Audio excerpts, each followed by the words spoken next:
Hey, hope you guys are doing great. I'm Shreyas and welcome back to another video on my YouTube channel. Well, I've been using this camera, the Canon M50 Mark II, for over a week now, and I must say this is something else. A lot of the people who buy this camera won't mostly be using it in manual mode. This is an entry-level camera after all. Most of the people will be mostly using it in auto mode. So that's what this video will be about, the test of this camera in auto mode. Before we get into the video, I must definitely thank all the people who supported me on the first video. All the likes, views and the encouragement that I got from all my friends and family, it is greatly appreciated. Well, we've been under lockdown for almost 3 months now, and I've not been, since I got the camera, I was never able to go anywhere and take any pictures. So I tested out this camera at home for all possible scenarios like portraits, landscapes, whatever people usually take pictures of in auto mode, like a beginner would take pictures of. Anyone who's been taking pictures on their phone in pro mode will mostly know about all the exposure triangle and all that. So for them, getting a camera like this and going directly into manual mode wouldn't be that difficult. But most of the people, as I said, who get this camera are beginners who mostly want to take like quick snapshots, but of better quality, I guess, than a phone. So let's just get into how I took these pictures in auto mode and see how the pictures came out. I've mostly used Lightroom Mobile and Snapseed for editing these pictures. So I'll show you the edits as well. You can understand how the pictures originally came out from the camera, as well as how the raw photos will look when edited. The reason I have not recorded this video on this camera is because I want to make another separate video about the video capabilities of this camera, which I will be making very soon. After all, this camera is known for its vlogging and video making capabilities, so yeah, I'll definitely do that very soon. Before you click any pictures in auto mode, the first thing that you'll have to do is go to menu, go to image quality and change it to raw and large JPEG. This way, even after taking the picture, if something doesn't turn out the way you want, you can go to the raw picture and edit it in any of the softwares. Alright guys, this is some of the pictures that I've taken from the camera in auto mode. Let us go through each and every one of them and see how it turned out. I'll turn on the info so that you can see what the camera chose as the settings for the pictures. Alright, this is the first picture that I took at somewhere around 6:30 in the evening. So it was pretty dark and the camera chose to go with an ISO of 6400, which means you'll get quite a bit of grain. As I zoom in, you can see. We'll just go through all the pictures first and then I'll show you the edits as well. This is another picture that I took around the same time. Again, the camera chose to go with this with an ISO of 6400. These couple of pictures specifically show how the camera chooses its ISO and how it chooses the exposure. As you guys can see in this picture and this picture, the lighting condition is exactly the same, but the camera chooses to expose differently.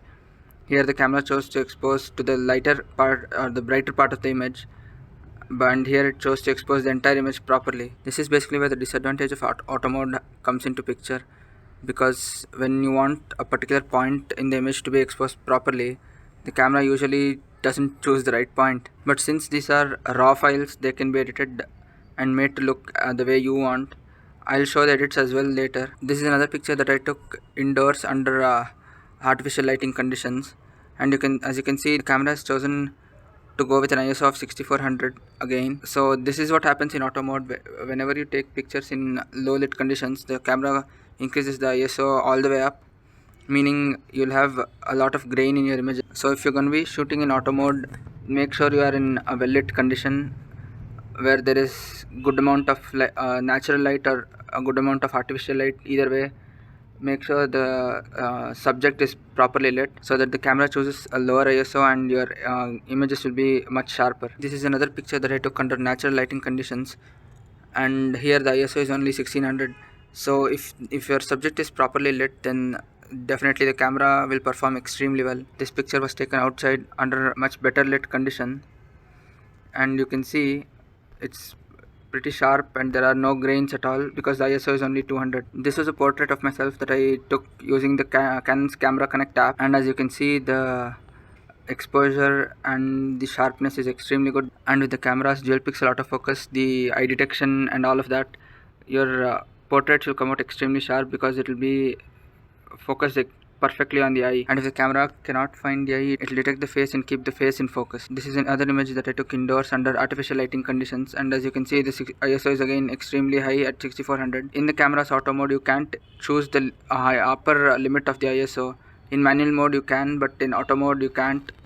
So I think this is the upper limit of the ISO in auto mode. So whenever there is less lighting, the camera chooses to push the ISO all the way up to 6400.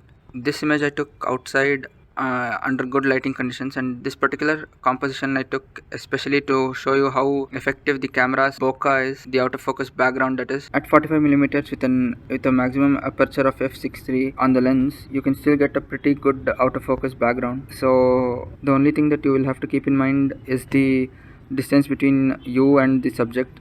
This way even with the kit lens you can get a pretty good out of focus background. This image again I took indoors, but this was under natural lighting conditions. But even under natural light, when there is not enough of it, the camera chooses to push the ISO all the way up to 6400, meaning if you want to keep the ISO low and you don't want any grain in your images, either have very good lighting or switch to manual mode where you can adjust the ISO yourself. So these are the edits that I made for the pictures using Lightroom. They are very quick and simple edits, not anything complicated. And as you guys can see, the raw images give you a lot of leeway to play around with the images, to edit them very extensively. This way you can kind of make the image look the way you want, even if it doesn't come out the way you want from the camera itself.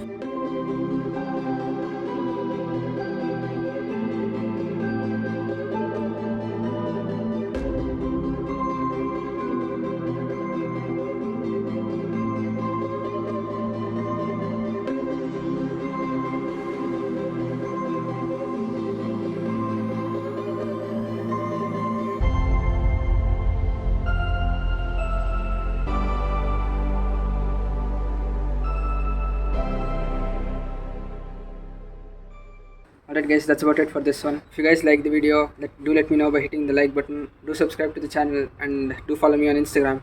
And I'll see you guys in the next one. Peace.